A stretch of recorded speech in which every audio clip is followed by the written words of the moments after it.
नमस्कार, मेरे न्यूज 24/7 में आप लोगों को सूच सकता। जी हाँ, पूर्वोत्तर भारत की ईसाई बहुल राज्यों मेघालय और नागालैंड में भाजपा की बढ़ती पेट आने वाले समय में इस क्षेत्र की राजनीति का तो काफी प्रभावित करेगी ही, साथ ही उसका असर देश का अन्य हिस्सों पर भी पड़ेगा। भाजपा ने इन दोनों राज्यों में अपनी विरोधियों के साथ चर्चा का एक वर्ग का विरोध के बावजूद अपनी स्थिति मजबूत की है।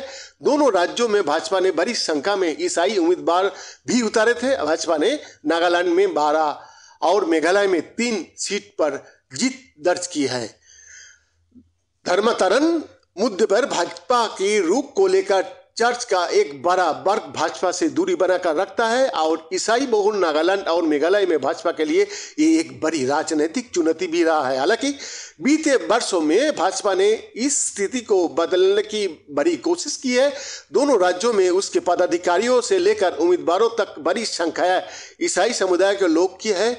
हिंदुत्व और बीफ के मुद्दे को भी भाजपा ने यहाँ पर एक तरफ रखा और स्थानीय मुद्दों और विकास पर जोड़ दिया। गौरतलब है कि नागालैंड की 80% और मेघालय की 75% आबादी ईसाई है। भाजपा ने बीते सालों में दोनों राज्यों में गठबंधन सरकारों में विकास का एजेंडा को लागू कर और केंद्र की विभिन्न योजनाओं के जरिए अपने विकास की छवि को मजबूत किया है।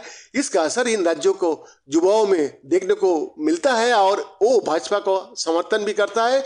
दोनों राज्यों में चर्च ने परोक्ष रूप से भाजपा से दूरी बनाई थी। इसके बावजूद भाजपा को खासी सफलता मिली है।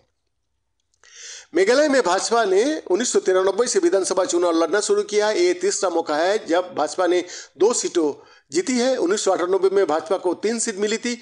पार्टी का 1993 और 2013 का चुनाव में कोई सीट नहीं मिली थी।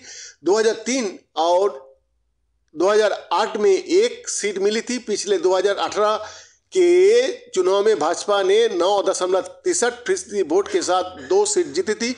तब पार्टी 47 सीटों पर चुनाव लड़ी थी। इस बार भाजपा ने 59 सीटों का चुनाव में 9.20% वोट के साथ 2 सीट जीती है। नागालैंड में भाजपा का 2003 में 7, 2008 में 2, 2013 में 1 और पिछले 2018 का चुनाव में 12 सीट मिली थी और उसने गठबंधन सरकार भी बनाई थी। इस बार उसे 20 सीटों पर चुनाव लड़कर 18.83% वोटों के साथ 12 सीट मिली है। गौरतलब है कि भाजपा ने इन राज्यों में 80 सीटों में से 75 सीट पर ईसाई और गैर हिंदू उम्मीदवार उतरे थे, जिनमें अधिकांश ईसाई थे।